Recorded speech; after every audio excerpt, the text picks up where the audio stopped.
But now you're here. We knew you'd be here. That's a better way of putting it. Hey, thanks everybody for coming. I'm going to step up a little bit so you can see I'm kind of short. I'm Shelley Moore Capito from West Virginia, and we're here to talk about an important issue to every single American family, really, and everybody, and that is getting our schools reopened.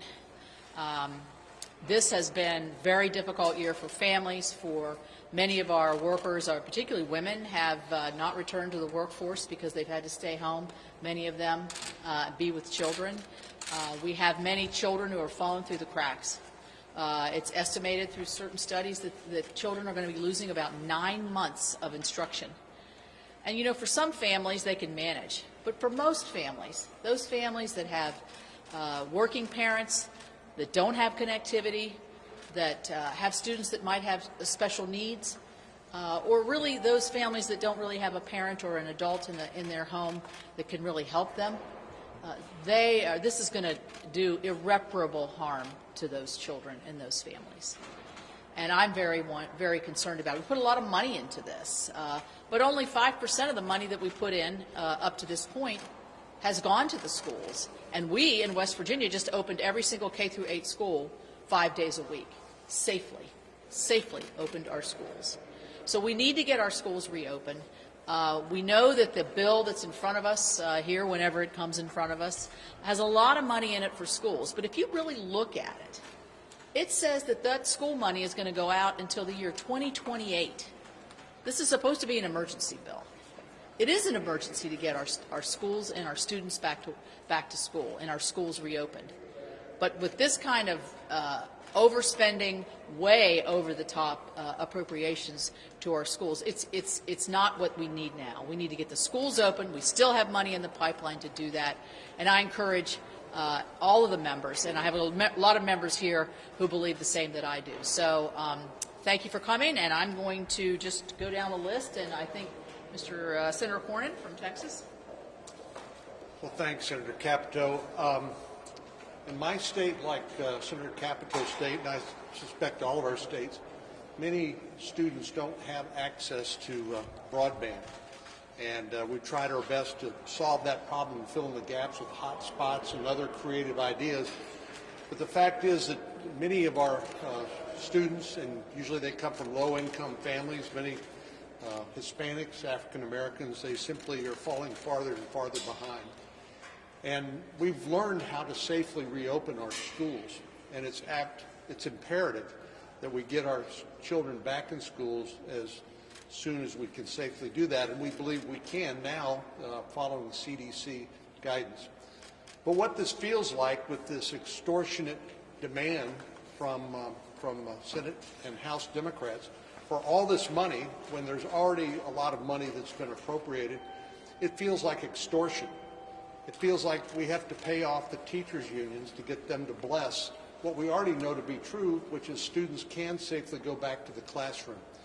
And unfortunately, a lot of well-to-do parents can send their kids to private schools, they can homeschool them, they can bring in tutors and the like. And it really is the most disadvantaged students who are suffering the most by this. So this is frankly outrageous. Not only the extortion associated with it, but the fallout for these students who are falling farther and farther behind, and the discrimination, really, that naturally occurs when poor people can't access the same resources and the same education that well-to-do people can. Thank you. Now we'll have Senator Barrasso.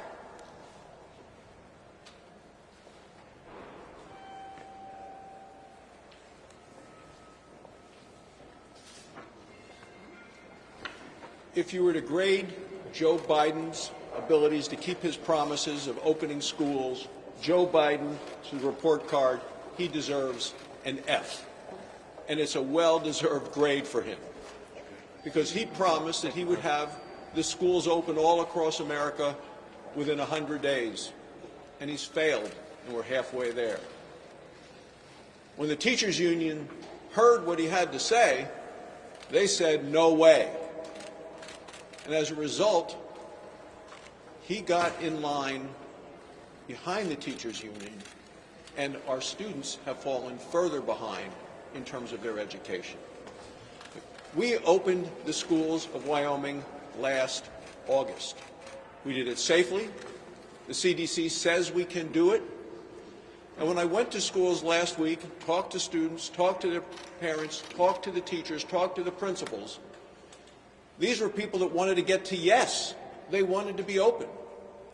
I asked the principal, who do you give credit to? He said, the custodians were here every night making sure it was clean. The school nurses did a remarkable job.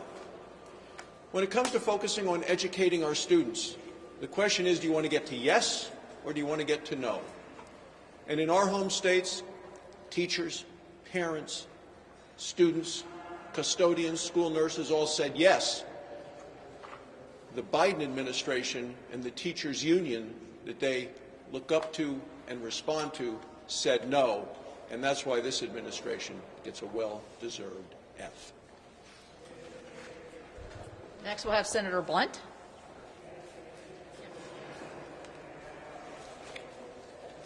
Well, I thought I'd just give you an example of some information I got a few days ago from the Knob Noster School District in Missouri. This is near Whiteman Air Force Base. Here's a letter I got from the school superintendent. When handled correctly, schools can safely reopen with high levels of success and normalcy for students.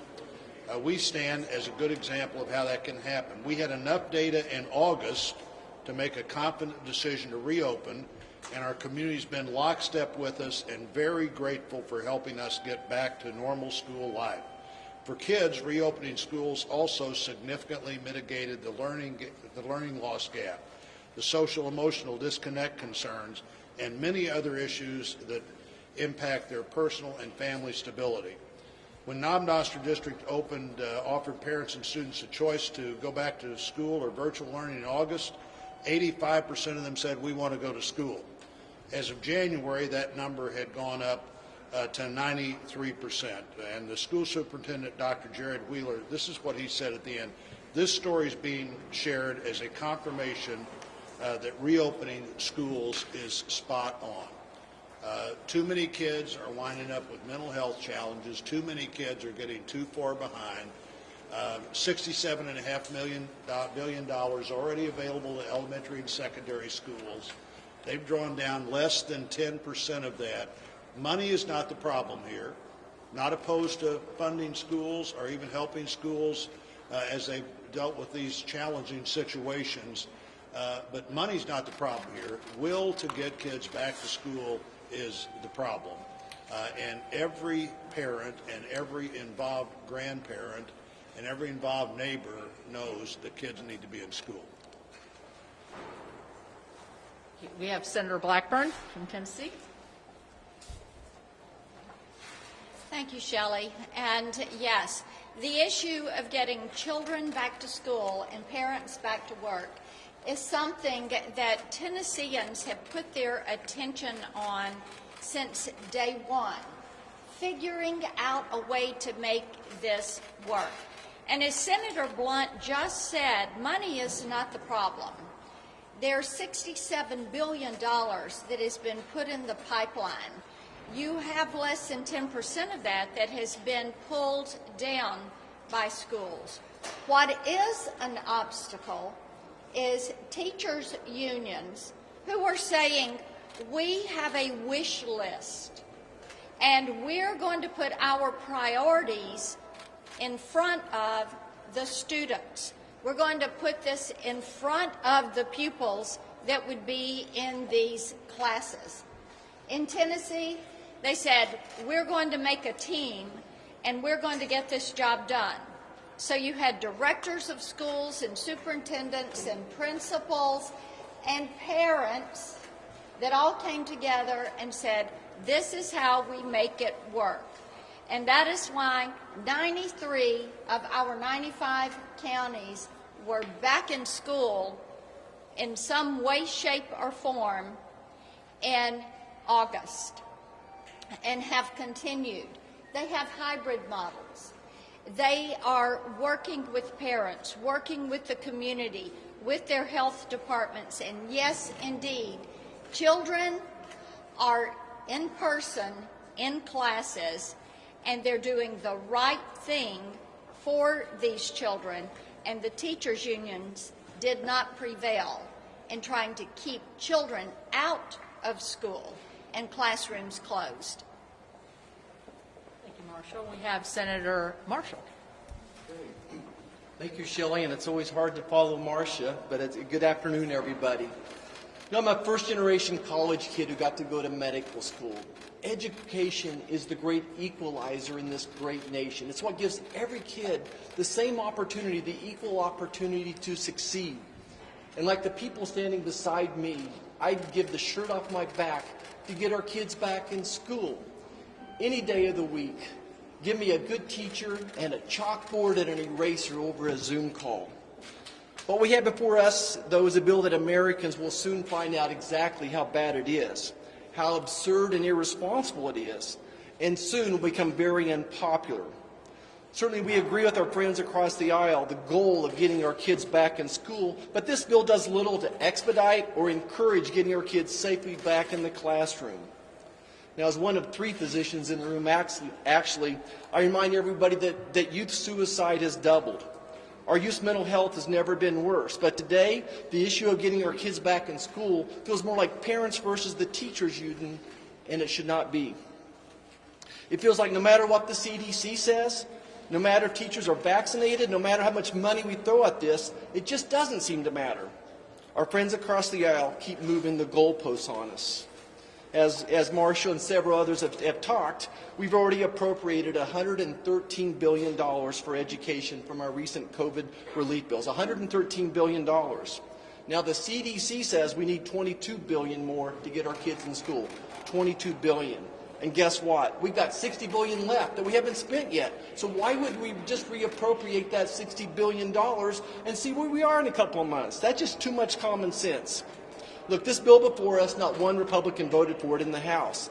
And it's asking us now to borrow another $170 billion for education, but only spend $6 billion now. Does any of this make sense to anybody? We're going to borrow 170 and only spend $6 billion of it now, but the crisis is now that we need to get our kids back in school.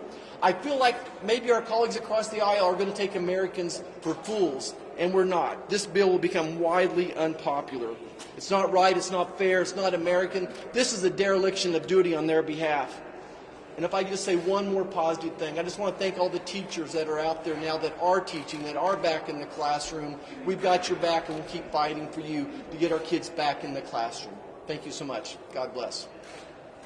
Thank you. My neighboring state, Senator Paul.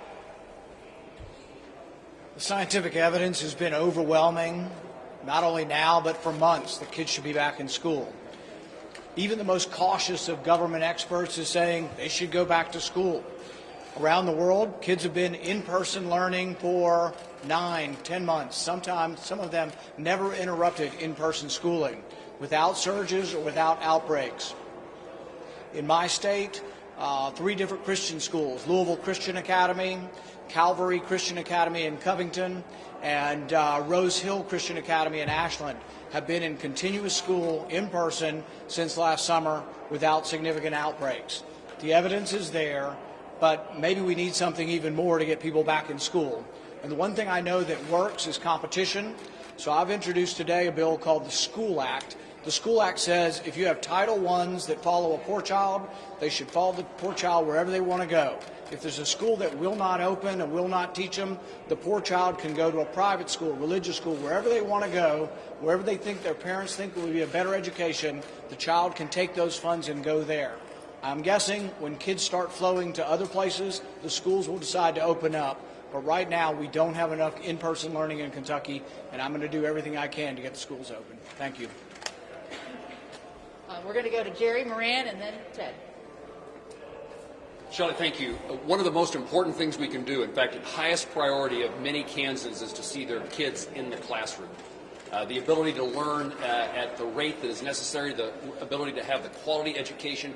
While we've had the opportunities, had the necessity of utilizing technology to educate, it is time for us to have our young people and our families back in the classroom. It is about learning, and it's about getting the family back to normal. It's about opening the economy and making certain that moms and dads can be at work. But the greatest thing, the mistake we will make if we are not having our kids in the classroom, is that our students will have had a year in which they have not learned what they need to learn. It will have a consequence for them into their lifetime, and it will have a consequence to the community and our country. I thank the teachers who are willing and able and interested in being in the classroom. It is happening in Kansas regularly across our state. It can be done. We know it can be done. It can be done safely. And this bill does next to nothing to enhance the opportunities for our students to learn face-to-face. Technology has a role, but there's nothing that will replace the circumstance in which a student can know that he or she is cared for, loved, and soon be hugged in that classroom. Teachers serve a hugely important component, and they cannot do what they need to do in distance learning. So we need the effort in Kansas and across the country to make certain students are in the classroom being educated for the benefits today and for the benefits that will accrue to them and our country in the future. Thank you. And Ted Cruz. Thank you. What is happening right now with school kids in America is an outrage and a tragedy. Right now today, roughly 40% of American school kids are attending school in person 5 days a week. More than half of the school kids in America are not. It's been now nearly a year since the COVID lockdowns began. This is unacceptable. Millions of kids are falling behind. Millions of kids are not learning reading, not learning math, not learning history, not learning science, not learning art, not learning music. And the data shows that as these kids fall farther and farther behind, that learning gap will never be filled. This Democratic spending bill, filled with a partisan wish list, does nothing to change this. What congressional Democrats are telling you is your kids don't get to go to school. It's not a priority. We shouldn't accept this. We need to open the schools now. We need to get the kids back in schools. And it's important to understand that the impact on kids, it's not distributed uniformly. Wealthy parents, those with resources, are able to enroll their kids in private schools that are open. They're able to engage in homeschooling. They're able to hire tutors to work with their kids. But low-income children are being abandoned by this Democratic monstrosity of a bill. If you're a single mom struggling to hold down one or two jobs, and you have kids whose school is not meeting in person, far too many of those kids are falling behind. We need to say enough is enough. You know, Joe Biden and the Democrats like to say follow the science. Well, here the science is clear. The CDC has told us kids should be back in school. It is hurting kids. We're seeing more youth depression, more youth suicides. We're seeing more child abuse.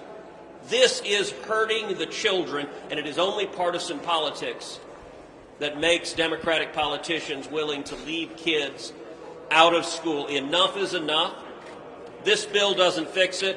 I'm introducing an amendment that says if your schools are shut down, if your kids are not able to go to in-person school, then you're eligible for a grant, a scholarship grant to get your kids in school. I expect most, if not every Democrat, will vote against that, because their answer right now to those kids is essentially tough luck. We shouldn't be willing to accept that. We should stand for the children in our country who need an education, and we should insist that they get access to a good quality education now. We need to open the schools now. I think you can see we have very uniform thoughts on this, very strong feelings, because these are the feelings that we hear every day from every parent, every teacher, every child. They want to go back to school. They should go back to school. So I'm going to take a couple questions and hope these guys will stick around for it. Yes.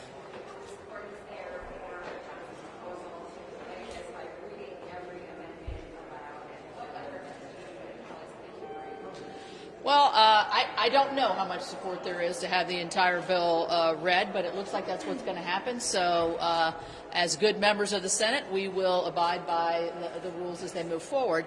I do think that there are amendments such as the one that Ted's talking about, and there will be other amendments to try to make better sense of this bill. To say to schools that if you don't reopen, there's consequences.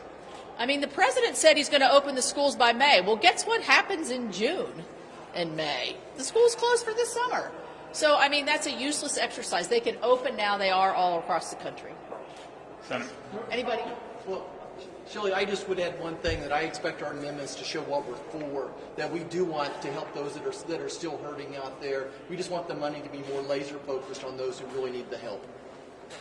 Senator, I heard a lot of stick. I'm just curious on the carrot side of it. One of the things the White House talked about the other day was letting teachers get up towards the front of the line in vaccinations. Is there a role for Congress to try to help teachers? Every state's doing it differently, but get vaccinated now if that helps get the schools reopened faster?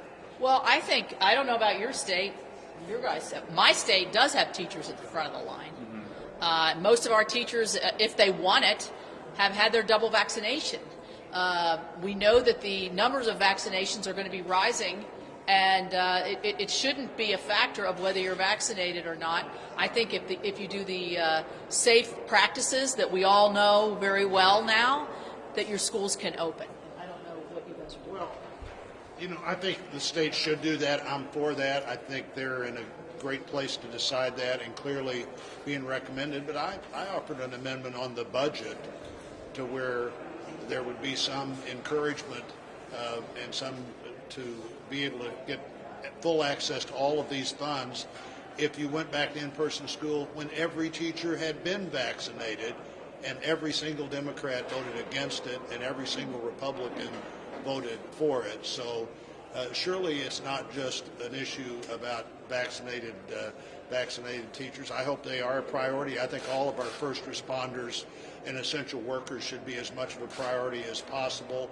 And with this focus on getting kids back to school, I think there's no parent who has kids at school at home right now who's being virtually educated who wouldn't say, let's do whatever it takes to get teachers and kids back to school. One more question? I got one more thing to say about though. This is my concern is when we ask the teachers union, when we ask the administration, if we get the teachers vaccinated, then would you go back to school? And there's still no commitment from the administration that that's the right thing to do. We need leadership. We need leadership to get our kids back in school. All right, we'll take one more.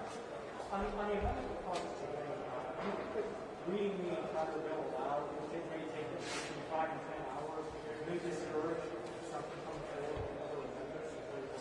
Well, I like what Roger said because I think it's right. I think he says that what you're going to see in the amendment process is what we're for, where we think the emphasis should be, where we think that the hearts of Americans are. And so I don't think this is going to depress our wanting to be able to make our voices heard. So I don't know, Ted. I answered the reading the bill question.